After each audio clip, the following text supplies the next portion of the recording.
بسم اللہ الرحمن الرحیم۔ حضرت عمر بن خطاب رضی اللہ تعالی عنہ کے دور خلافت میں بیت المقدس سے ایک مسلمان مدینہ آیا۔ اس نے مزار رسول صلی اللہ علیہ وسلم کی زیارت کی اور مسجد نبوی میں ڈیرا ڈال لیا۔ شب و روز عبادت میں صرف کرتا تھا۔ وہ دن کو روزہ رکھتا تھا اور رات کو مصروف عبادت رہتا تھا۔ وہ نوجوان حسین اور خوشرو تھا۔ حضرت عمر رضی اللہ تعالی عنہ کا دور تھا۔ مدینہ میں اس کا زہد و تقوی ضرب المثل بن چکا تھا۔ وہ شخص مقدسی کے نام سے مشہور ہو گیا تھا۔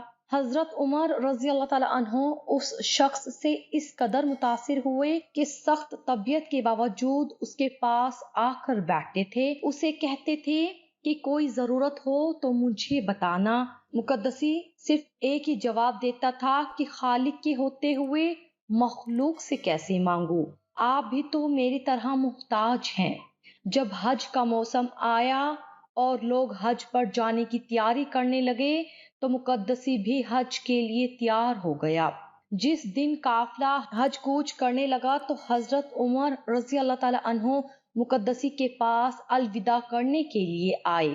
مقدسی نے حضرت عمر رضی اللہ تعالی عنہ سے کہا، اے ابو حفص، میں حج کو جا رہا ہوں۔ میرے پاس ایک چیز ہے، اگر آپ میرے حج سے واپسی تک اپنے پاس امانت رکھنے کی زحمت گوارا فرمائیں تو مہربانی ہوگی۔ حضرت عمر رضی اللہ تعالی عنہ نے کہا، یہ بھی کوئی بات ہے؟ امانت میرے سپرد کر دیں، واپسی پر سنبھال لینا۔ مقدسی نے ہاتھی کے دانت کی ایک ڈبیا دی جو لوہے کی کفل سے مکفل تھی۔ حضرت عمر رضی اللہ تعالی عنہ کو دی اور آپ رضی اللہ تعالی عنہ نے وہ اپنے پاس رکھ لی۔ مقدسی حج پر چلا گیا۔ حضرت عمر رضی اللہ تعالی عنہ قافلہ حج کو بیرون مدینہ تک الوداع کہنے گئے۔ اس تمام راستے میں وہ مقدسی کے ساتھ چلتے رہے، الوداع کرتے ہوئے۔ حضرت عمر رضی اللہ تعالی عنہ نے امیر کارواں کو مقدسی کے بارے میں وصیت کی اور اسے کہا کہ راستے میں اسے کوئی تکلیف نہیں ہونی چاہیے۔ اس قافلے حج میں ایک انصاری عورت بھی تھی۔ اسے رفتہ رفتہ اس مقدسی کے شباب اور حسن و جمال نے لبھانا شروع کر دیا۔ ابتدا میں تو اس نے اپنی دلچسپی کو اس حد تک محدود رکھا کہ مقدسی جس جگہ قیام کرتا تھا یہ اس کے قریب جگہ بنا لیتی۔ بالآخر جب مقدسی نے اس کی طرف کوئی توجہ نہ دی تو اس نے خود پیش قدمی کی اور اس سے کہا کہ مجھے تو آپ کے اس جوان، رانا اور نرم و نازک جسم پر یہ اونی لباس اچھا نہیں لگتا، یقیناً یہ چبھتا ہوگا اور آپ کو تکلیف ہوتی ہوگی۔ مقدسی نے جواب دیا، ارے بھلے مانس، اس جسم پر ترس کا کیا فائدہ جو مٹی کی غذا ہے۔ انصاریہ نے کہا، آپ کا چہرہ کتنا حسین ہے، جب اس پر دھوپ پڑتی ہے اور حرارت سے چہرے کا رنگ سرخ ہو جاتا ہے تو مجھے بڑی کوفت ہوتی ہے۔ مقدسی نے کہا، ہوش کی ناخن لے، ایسی باتیں نہ کر، مجھے اپنے رب کریم کے حضور سے باز رکھنے کی کوشش نہ کر۔ اب عورت کے صبر کا پیمانہ لبریز ہو گیا تو اس نے کہا، عابد صاحب، آپ سے ایک کام ہے، اگر آپ نے میری مرضی کے مطابق کر دیا تو بہتر، ورنہ اپنا کام نکالنے تک میں آپ کا پیچھا نہیں چھوڑوں گی۔ مقدسی نے کہا، آپ کام بتائیں، اگر میرے بس میں ہوا تو ضرور کروں گا۔ عورت نے کہا، میں بھلا ایسا کام آپ کو کیوں کر کہوں گی جو آپ کے بس میں نہ ہوگا۔ مقدسی نے کہا، آپ زیادہ پریشان نہ کریں، کام بتائیں۔ عورت نے مسکرا کر کہا، میری صرف ایک خواہش ہے کہ آپ رات کا کچھ حصہ میرے ساتھ میرے مالک کی حیثیت سے گزاریں۔ مقدسی نے کانوں کو ہاتھ لگائے، اللہ کا خوف دلایا، سختی سے جھڑک دیا اور کہا، دیکھ، میں اس قماش کا آدمی نہیں ہوں، تو بھی خانے خدا کی زیارت کو جا رہی ہے، اپنے ذہن کو اس شیطانی خیالات سے پاک کر دے۔ عورت نے کہا، مجھ پر تیری ایسی کوئی بات اثر نہ کرے گی، میں عورت ہوں اور کبھی اپنی توہین برداشت نہیں کر سکتی۔ عورت کا انتقام بہت برا ہوتا ہے، آپ سوچ لیں۔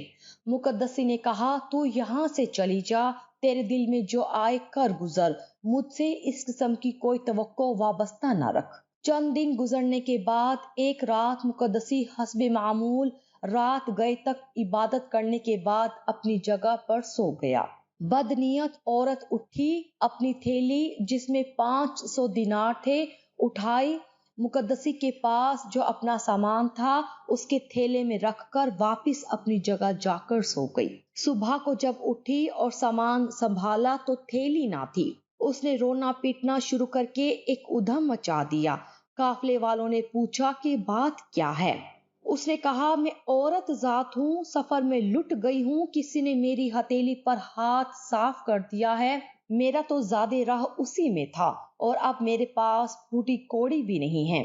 پورے قافلے میں حیرت کی لہر دوڑ گئی۔ سالار قافلے نے تمام قافلے کے سامان کی تلاشی کا حکم دیا۔ ایک ایک چیز کی تلاشی لی گئی لیکن تھیلی برآمد نہ ہوئی۔ سالار قافلے نے کہا، اس پورے قافلہ کا سامان دیکھا جا چکا ہے، تیری تھیلی کسی کے پاس برآمد نہیں ہوئی۔ البتہ مقدسی پر چونکہ اس قسم کا شبہ کرنا گناہ سمجھتا ہوں، اس لیے اس کی تلاشی نہیں لی گئی۔ عورت نے کہا، یہ درست ہے کہ وہ مقدسی ہے، لیکن جہاں تمام مہاجرین اور انصار کی تلاشی لی گئی ہے تو اس کی تلاشی لینے میں کیا حرج ہے؟ ممکن ہے اس کا ظاہر کچھ ہو اور باطن کچھ ہو، آخر یہ باہر ہی سے مدینے میں آیا ہے، کون جانتا ہے کہ اس کے سابقہ اعمال کیا تھے؟ کچھ دوسرے لوگوں نے بھی عورت کی تائید کی۔ سالار قافلہ مقدسی کے پاس آیا۔ مقدسی نماز صبح کے بعد سو رہا تھا۔ سالار قافلہ نے اسے جگایا اور قافلے میں چوری کا تذکرہ کرنے کے بعد اس سے تلاشی کی اجازت لی۔ مقدسی بیچارہ تو بے فکر تھا، اسے کیا معلوم تھا کہ اسے نیکی کی سزا ملنے والی ہے۔ اس نے سالار قافلہ سے کہا، جب تمام کی تلاشی لی جا چکی ہے تو مجھے ان سے الگ رکھنا خلاف انصاف ہے۔ آپ نے جس طرح دوسروں کی تلاشی لی ہے میری بھی لیں، مجھے کوئی اعتراض نہیں ہے۔ سالار قافلہ نے سامان کو الٹا پلٹنا شروع کیا۔ جو ہی تھیلے کو الٹا تو اس سے اس عورت کی تھیلی باہر آ گئی۔ وہ بھی کھڑی دیکھ رہی تھی، اپنی تھیلی کو دیکھ کر جھپٹی اور کہنے لگی کہ یہی میری تھیلی ہے، دیکھا میں نہ کہتی تھی اس کی نمازوں پر نہ جا، اندر سے کچھ اور معلوم ہوتا ہے۔ اب کیا تھا، پورے قافلے نے اس بیچارے کو لاتوں اور مکوں سے مار کر رکھ لیا۔ جب مار مار کر تھک گئے تو اسے زنجیر پہنا دیے کہ حج سے واپسی کے بعد مدینہ لے جائیں گے اور حضرت عمر رضی اللہ تعالیٰ عنہ کو بتائیں گے جس کی آپ نے وصیت کی تھی۔ اس کے کرتوت یہ ہیں۔ مقدسی معاملے کی تہ تک پہنچ گیا۔ اس نے اپنا فیصلہ اللہ پر چھوڑ دیا اور جو کچھ ہی اسے کہا گیا یا کیا گیا اس نے کسی سے ایک لفظ تک نہ کہا۔ تان زنی کے نشتر اور مار سب کچھ خاموشی سے سہتا گیا۔ جب مکہ پہنچے تو اس نے سالار قافلہ سے دستبستہ گزارش کی کہ آپ بھی حج کے لیے آئے ہیں اور میں بھی اسی نیت سے آیا ہوں، آپ جو ضمانت لینا چاہیں لے لیں اور مجھے حج کے لیے آزاد کر دیں، میں اپنی مرضی سے حج کرنا چاہتا ہوں۔ مناسک حج کی ادائیگی کے بعد جس دن جس جگہ آپ کہیں میں پیش ہو جاؤں گا، آپ مجھ سے جو سلوک بھی کریں گے میں اسے رضائے خدا سمجھ کر برداشت کر لوں گا۔ جس طرح پہلے آپ لوگوں سے شکوہ نہیں کیا پھر بھی نہیں کروں گا۔ قافلے والے دو حصوں میں بٹ گئے، کچھ کہتے تھے کہ جان چھڑانا چاہتا ہے پھر کب ہاتھ لگے گا، اور کچھ کہتے تھے نہیں معلوم اس نے چوری کیوں کر لی ہے، ایسا نہیں لگتا جو کہہ رہا ہے وعدہ پورا کرے گا۔ بالآخر اس بات پر اتفاق ہوا کہ اسے حج کے لیے آزاد کر دیا جائے۔ اگر آ گیا تو حضرت عمر رضی اللہ تعالیٰ عنہ کے پاس لے جائیں گے، اگر نہ آیا تو حضرت عمر رضی اللہ تعالیٰ عنہ کو جا کر بتا دیں گے۔ آخر ایک انجان شخص کی خاطر حضرت عمر رضی اللہ تعالیٰ عنہ ہم تمام جاننے والوں کی بات مسترد نہیں کریں گے۔ اس فیصلے کے بعد ان لوگوں نے مقدسی کو چھوڑ دیا اور اسے کہہ دیا کہ حج سے فراغت کے بعد تو فلاں دن فلاں جگہ ہمارے پاس آ جانا۔ مقدسی نے ان کا شکریہ ادا کیا اور ان سے رخصت ہو گیا۔ حج سے فراغت کے بعد وہ ان کی بتائی ہوئی جگہ پر واپس آ گیا۔ تمام قافلے والے اس کی دیانت سے متاثر ہوئے اور کہنے لگے کہ اب اسے پابند زنجیر کرنے کا کوئی فائدہ نہیں ہے، اگر اسے بھاگنا ہوتا تو بھاگ گیا ہوتا، جب آ ہی گیا ہے تو اسے ساتھ لے چلو، لیکن پابند سلاسل نہ کرو۔ چنانچہ قافلہ کے ساتھ مدینہ کی راہ پر گامزن ہو گیا۔ عورت کے پاس زاد راہ ختم ہو گیا تھا۔ واپسی میں دوران سفر قافلہ سے بچھڑ کر ایک جگہ زاد راہ کی خاطر ایک بستی میں گئی۔ بستی سے باہر ایک گڈریا ملا۔ عورت نے اس سے کچھ مانگا۔ گڈریے نے کہا، میرے پاس تو دینے کو سب کچھ ہے، میں دے دوں گا، لیکن بدلے میں مجھے کیا ملے گا؟ عورت نے کہا، تجھے اللہ کی طرف سے جزا ملے گی۔ میں مسافر ہوں، قافلے والوں میں سے بھی کسی کے پاس اپنی ضرورت سے زیادہ زاد راہ نہ تھا، ورنہ میں ادھر کا رخ نہ کرتی۔ گڈریے نے کہا، اللہ تو ثواب قیامت میں دے گا، مجھے اس وقت بھی کچھ چاہیے۔ عورت نے کہا، اگر اس وقت میرے پاس کچھ دینے کو ہوتا تو یہاں کیوں آتی؟ گڈریے نے کہا، میں ایسی چیز کا مطالبہ نہیں کر رہا جو تیرے پاس نہیں، مجھے تو وہی کچھ چاہیے جو تیرے پاس ہے، اور مجھے کچھ دینے سے اس میں کمی بھی نہیں آئے گی۔ تو میرا مطالبہ مان لے، میں تیری ضرورت پوری کر دیتا ہوں۔ عورت نے جب دیکھا کہ اب کوئی چارہ نہیں ہے تو اس گڈریے سے حامی بھر لی۔ وہیں ٹیلے کے اوٹ میں عورت نے گڈریے کا مطالبہ پورا کر دیا اور گڈریے نے عورت کو زاد راہ دے دیا۔ وہاں سے فارغ ہو کر عورت پھر قافلے میں واپس آ گئی۔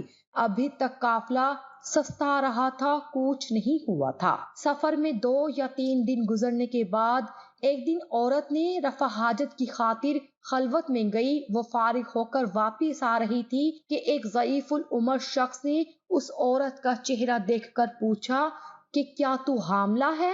عورت نے کہا، نہیں، میں تو حاملہ نہیں ہوں۔ بوڑھے نے کہا، مجھ سے چھپانے کی ضرورت نہیں، 2 دن پہلے تو نے جس گڈریے سے زاد راہ مانگا تھا تو اس سے حاملہ ہو چکی ہے۔ عورت یہ سن کر رونے لگی۔ بوڑھے نے کہا، پگلی کہیں کی، روتی کیوں ہے؟ جس کو گڈریے کا واقعہ معلوم ہے اسے اور بھی بہت کچھ معلوم ہے۔ تیرے قافلے میں جو مقدسی ہے اور تو اسے ایک فریب پہلے کر چکی ہے، پھر حمل بھی اس کے سر تھوپ دے اور ابھی جا کر سالار قافلہ کو بتا دے کہ مقدسی نے مجھے کمزور سمجھ کر مجھ سے زبردستی کی ہے۔ یہ سن کر عورت خوش ہوئی۔ جیسے ہی قافلہ کے قریب آئی تو واویلا شروع کر دیا۔ قافلہ والوں نے پوچھا، پھر کیا ہوا؟ عورت نے رو رو کر کہا کہ اس مقدسی ظالم نے مجھے کہیں کا نہیں چھوڑا، اس نے زبردستی مجھے گھیر کر بالجبر زنا کیا ہے۔ میں شرم کے مارے کچھ نہ کہہ سکی اور نہ کسی کو بتا سکی، لیکن حمل اب چونکہ میرے بس میں نہیں رہا، مجھے یقین ہو گیا کہ اس کی زبردستی کا نتیجہ بہر صورت ظاہر ہو کر رہے گا۔ میں زبان کھولنے پر مجبور ہو گئی ہوں۔ یہ سنتے ہی قافلے والے ایک مرتبہ پھر مقدسی پر بل پڑے، لاتوں، گھونسوں اور مکوں سے اس کا برا حال کر دیا، لیکن مقدسی نے کسی کو کچھ نہ کہا اور نہ اپنی صفائی میں زبان کھولی۔ جتنی گالیاں پڑتی رہی، جتنی مار پڑتی رہی اور جس قدر طعن و تشنیع ہوتی رہی، سب کچھ خاموشی سے سنتا رہا۔ مدینہ قریب تھا۔ اہل مدینہ کو قافلہ کی واپسی کی اطلاع مل چکی تھی۔ حضرت عمر رضی اللہ تعالیٰ عنہ اور دیگر اہل مدینہ بیرون مدینہ قافلہ کے استقبال کے لیے رکے ہوئے تھے۔ جب قافلہ پہنچا تو ہر ایک دوسرے سے بغل گیر ہونے لگا۔ حضرت عمر رضی اللہ تعالیٰ عنہ کی نگاہ مقدسی کو تلاش کر رہی تھی کہ سالار قافلہ نے حضرت عمر رضی اللہ تعالیٰ عنہ کو چوری اور زنا بالجبر کی دونوں داستانیں سنا دی۔ حضرت عمر رضی اللہ تعالیٰ عنہ نے دیکھا مقدسی پابند سلاسل سب کو خاموشی سے سن رہا تھا۔ حضرت عمر رضی اللہ تعالیٰ عنہ نے فرمایا، اے ظالم، یہ تو نے کیا کیا؟ تیرا ظاہر تو بڑا اچھا تھا لیکن تیرا باطن اتنا برا، باخدا میں تجھے وہ سزا دوں گا کہ تیرے جیسے بد باطن پھر کبھی لباس زہد پہن کر کسی کو فریب نہ دے سکیں۔ مقدسی نے زبان تک نہ کھولی، خاموشی سے بیٹھا رہا اور سنتا رہا۔ دوسری طرف لوگوں کی بھیڑ میں لمحہ با لمحہ اضافہ ہوتا چلا گیا اور لوگ انتظار کرنے لگے کہ اب دیکھیں کیا فیصلہ ہوتا ہے، کہ اتنے میں حضرت علی رضی اللہ تعالیٰ عنہ تشریف لے آئے۔ حضرت عمر رضی اللہ تعالیٰ عنہ نے تمام واقعہ حضرت علی رضی اللہ تعالیٰ عنہ کے گوشے گزار کیا۔ آپ نے مقدسی کو دیکھا کہ وہ سر جھکائے پابندے سلاسل خاموش بیٹھا زمین کو دیکھ رہا ہے۔ حضرت علی رضی اللہ تعالیٰ عنہ نے فرمایا کہ میں علی رضی اللہ تعالیٰ عنہ خود گواہی دیتا ہوں کہ اس شخص نے نہ زنا کیا ہے اور نہ چوری کی ہے۔ حضرت عمر رضی اللہ تعالیٰ عنہ نے یہ بات سنتے ہی اپنی جگہ چھوڑ دی۔ حضرت علی رضی اللہ تعالیٰ عنہ کے پاس آ کھڑے ہوئے اور فرمانے لگے، اے علی رضی اللہ تعالیٰ عنہ، بھلا یہ کیسے ہو سکتا ہے؟ بھلا کوئی عورت اپنے آپ کو داغدار کرتی ہے؟ حضرت علی رضی اللہ تعالیٰ عنہ نے عورت کو اپنے پاس بلایا اور فرمایا، شرافت سے اپنی پوری داستان ان لوگوں کے سامنے بیان کر دے۔ عورت نے کہا، قافلہ نے میری تھیلی اس کے مال سے برآمد کی ہے۔ یہ قافلہ چوری کا گواہ ہے۔ جہاں تک زنا کا تعلق ہے تو زنا گواہوں کے سامنے نہیں کیا جاتا۔ بات یہ ہے کہ اس کی قرأت بڑی حسین اور دلکش تھی۔ قافلے والے جانتے ہیں کہ میں اس کی قرأت سننے کی خاطر اس سے قریب تر رہتی تھی۔ ایک رات جب قافلے والے سو گئے تو میں اس کے قریب ہی پڑی اس کی قرأت سن رہی تھی۔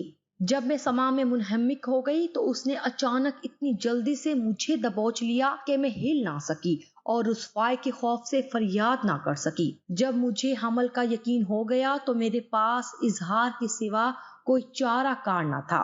حضرت علی رضی اللہ تعالیٰ عنہ نے فرمایا، اللہ تجھ پر لعنت کرے، تو نے دونوں باتوں میں جھوٹ بکا ہے۔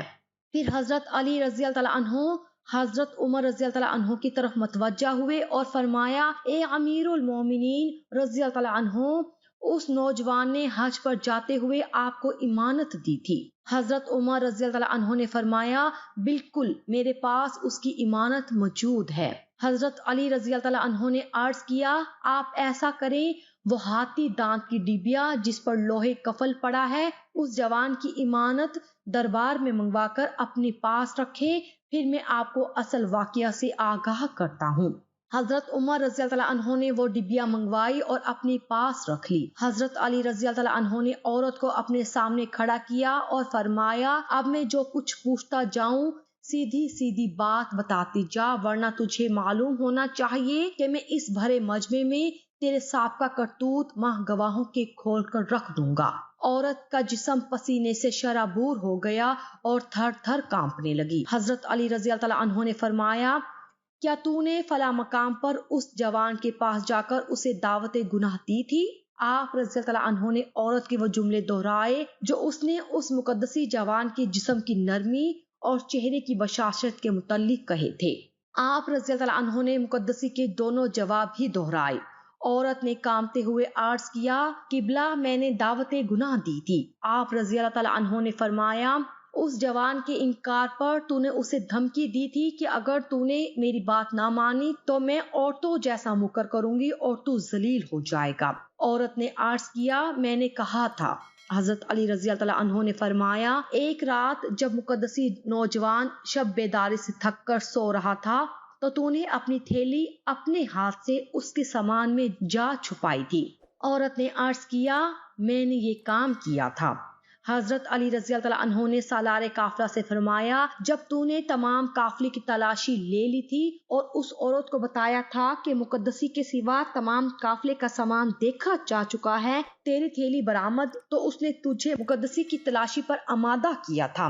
سالار قافلہ نے کہا، بالکل اس نے یہی الفاظ کہے تھے جو آپ رضی اللہ تعالیٰ عنہ نے فرمائے ہیں۔ آپ رضی اللہ تعالیٰ عنہ نے عورت سے کہا، واپسی پر جب تیرے پاس زاد راہ ختم ہو گیا تو فلاں مقام پر قافلہ سے جدا ہو کر زاد راہ کی تلاش میں فلاں بستی کی طرف گئی تھی۔ عورت نے عرض کی، جی ہاں ضرور گئی تھی۔ آپ رضی اللہ تعالیٰ عنہ نے فرمایا، بستی کے باہر تجھے فلاں بن فلاں رنگ و شکل کا گڈریا ملا تھا؟ عورت نے کہا، ہاں ملا تھا۔ آپ رضی اللہ تعالیٰ عنہ نے فرمایا، تو نے اس سے زاد راہ کا سوال کیا؟ عورت نے کہا، میں نے زاد راہ مانگا تھا۔ آپ رضی اللہ تعالیٰ عنہ نے فرمایا، جواب میں اس نے بھی تجھ سے کچھ مانگا تھا؟ عورت نے کہا، اس نے بھی مانگا تھا۔ آپ رضی اللہ تعالیٰ عنہ نے فرمایا، کافی تکرار کے بعد تو اس کا مطالبہ پورا کرنے پر رضامند ہو گئی تھی؟ عورت نے کہا، ہاں میں رضامند ہو گئی تھی۔ آپ نے فرمایا، تو نے گڈریا کا مطالبہ پورا کیا اور گڈریا نے تیری ضرورت پوری کر دی تھی، تجھے خیال نہ رہا لیکن تجھے حمل ہو گیا۔ 2 دن بعد فلاں مقام پر تو رفع حاجت کے لیے گئی تھی؟ عورت نے کہا، ہاں گئی تھی۔ آپ نے فرمایا، واپسی پر تجھے شیطان ملا تھا عورت نے کہا نہیں علی رضی اللہ عنہ، میں نے شیطان کو کبھی نہیں دیکھا۔ آپ رضی اللہ عنہ نے فرمایا رفع حاجت سے واپسی پر تجھے اس حلیے کا ایک بوڑھا آدمی ملا تھا، اس کی بھویں آنکھوں پر گری ہوئی تھی، کوٹ جھکی ہوئی تھی، رنگ کالا تھا، سفید کپڑے پہنے ہوئے تھے، ایک ہاتھ میں دانوں والی لڑی کی تسبیح تھی اور دوسرے ہاتھ میں بڑا سا ڈنڈا تھا۔ عورت نے کہا ہاں ایسا شخص ملا تھا۔ آپ نے فرمایا وہی شیطان تھا اور اس نے تجھے بتایا تھا کہ تجھے گڈریا سے حمل ہو گیا ہے۔ عورت نے عرض کیا مجھے اسی نے بتایا تھا۔ آپ نے فرمایا یہ بات سن کر تو رونے لگ گئی تھی اور اس نے تجھے ان الفاظ سے تسلی دے کر بتایا تھا کہ مقدسی کا نام لے کر قافلے والوں کو بتا دے۔ تو نے قافلے میں واپسی کے بعد واویلا کر کے قافلے والوں کو بتایا۔ عورت نے کہا بالکل اے علی، ایسے ہی جیسے آپ نے فرمایا ہے، ایسے معلوم ہوتا ہے جیسے آپ قافلہ کے ساتھ تھے اور میرے قدم قدم پر آپ میرے سایہ کی طرح تھے۔ آپ نے فرمایا اے ابو حفص رضی اللہ عنہ، اس جوان نے شوق عبادت میں انتہا پسندی سے کام لے کر اپنے آپ کو عورت کے ناقابل بنا رکھا تھا، اور اس نے جو آپ کو امانت دی تھی اور جو اس وقت آپ کے پاس ہے اس میں اس کی انتہا پسندی کا نتیجہ ہے۔ اس جوان نے اپنا آلے تناسل کاٹ کر اس ڈبیا میں رکھا ہوا ہے جو سبز ریشم کے کپڑے میں لپٹا ہے۔ پہلے آپ ڈبیا کو کھول کر اس میں میری بات کی تصدیق کر لیں، بعد میں جن لوگوں کو میری بات میں شک رہ جائے وہ اس نوجوان کو بھی ملاحظہ کر لیں۔ حضرت عمر رضی اللہ عنہ نے فرمایا ابو الحسن رضی اللہ عنہ، اب اس خبیثہ سے کیا سلوک کیا جائے؟ آپ رضی اللہ عنہ نے عرض کیا قبرستان یہود میں گڑھا کھود کر اسے سینہ تک دبا کر رجم کیا جائے۔ اس عورت کو سنسار کیا گیا۔ وہ مقدسی نوجوان تا وفات مسجد نبوی میں مصروف عبادت رہا۔ حضرت علی رضی اللہ عنہ پر منکشف کر دیے تھے اور آپ رضی اللہ عنہ کے اس فیصلے کو آپ کی کرامت قرار دیا جاتا ہے۔ اللہ تعالیٰ نے آپ رضی اللہ عنہ پر تمام واقعات منکشف کر دیے تھے